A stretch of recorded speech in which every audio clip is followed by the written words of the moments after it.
যে গ্রেফতার করবে, যে পুলিশ অফিসার, তার ক্লিয়ার আইডেন্টিটি থাকতে হবে, তার নেম প্লেট থাকতে হবে, তার আইডি কার্ড থাকতে হবে।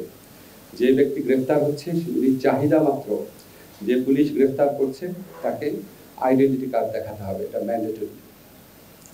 এরপর হচ্ছে তাকে যখন থানায় নিয়ে আসা হবে যত দ্রুত সম্ভব গ্রেফতারকৃত ব্যক্তির পরিবার, বন্ধু বা লয়ারকে তার সাথে যোগাযোগ করে জানাতে হবে যাতে গ্রেফতার করেছে আমরা এই কারণে গ্রেফতার করেছি, এই মামলায় গ্রেফতার করেছি এবং গ্রেফতারকৃত ব্যক্তি এখানে আছেন।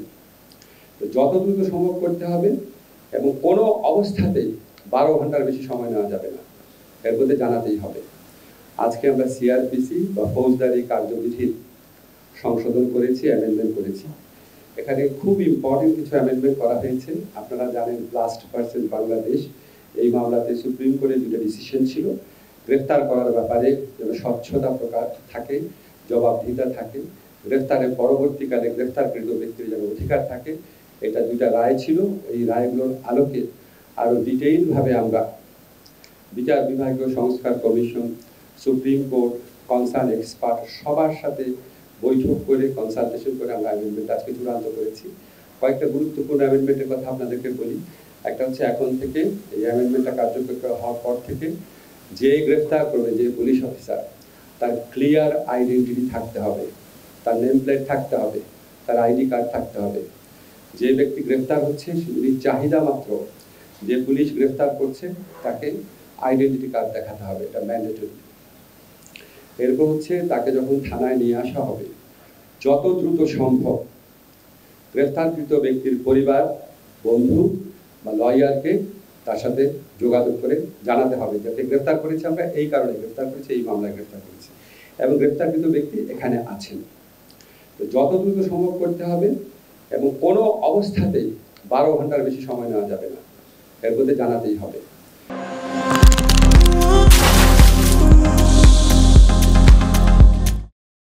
গ্রেফতারকৃত ব্যক্তির শরীরে যদি কোনো আঘাতের চিহ্ন থাকে বা গ্রেফতারকৃত ব্যক্তি যদি বলে আমি অসুস্থ বোধ করছি, অবশ্যই সাথে সাথে নিকটস্থ ডাক্তারের কাছে নিয়ে তাকে প্রাইমারি চিকিৎসা সুবিধা দিতে হবে।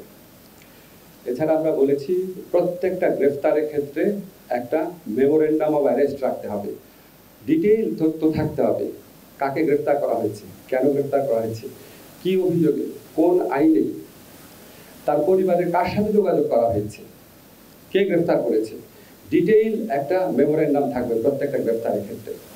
আপনারা জানেন আগে সরকারের ফ্যাসিস্ট সরকারের আমলে বিভিন্ন এজেন্সি গ্রেফতার করতো, বলতো আমরা তো জানি না, র্যাব গ্রেফতার করে বলতো যে পুলিশ জানে, পুলিশ গ্রেফতার করে বলতো যে অন্য এজেন্সির নাম বলতো।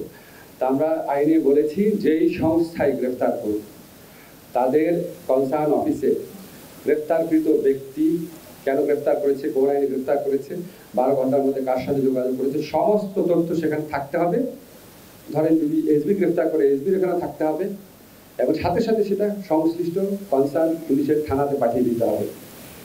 আর আমরা বলেছি নিয়মিতভাবে প্রত্যেক থানায়, জেলা সুপারের কার্যালয়ে, পুলিশ হেডকোয়ার্টারে গ্রেফতারকৃত ব্যক্তিদের তালিকা থাকবে, কাকে গ্রেফতার করা হলো, কত তারিখে, কি আইনে গ্রেফতার করা হয়েছে, সে এখন কোথায় আছে, এটা তালিকা থাকতে হবে।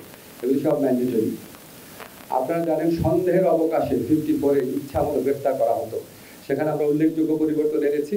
আমরা বলেছি যে আপনি যদি সন্দেহের অভিযোগে গ্রেফতার করেন, আপনাকে পুলিশকে যে গ্রেফতার করবে তাকে নিশ্চিত হতে হবে যে আমি এই লোককে গ্রেফতার করেছি, আমার সামনে অপরাধটা ঘটেছে এবং আমার বিশ্বাস করার কারণ আছে যে উনি অপরাধটা ঘটিয়েছেন এবং সেটা তাকে লিখিতভাবে এক্সপ্লেইন করতে হবে কেন সে 54-এ গ্রেফতার করলো এবং এখানে ক্যাটাগরিক্যালি বলতে হবে কেন তার মনে হলো যে এই লোকটাই অপরাধটা করেছে। সেটা হচ্ছে কগনিজেবল অফেন্সের ক্ষেত্রে। নন কগনিজেবল অফেন্স বা আরেকটু লেসার অপরাধ, 7 বছরের নিচে যে অপরাধ, সেখানে এটা তো করতে হবেই, প্লাস একই সাথে তাকে সন্তুষ্ট হতে হবে যে আমি যদি গ্রেফতার না করি লোকটা পালিয়ে যেতে পারে। এই দুইটা কন্ডিশন ফুলফিল হলে 54-এর আন্ডারে গ্রেফতার করতে পারবে।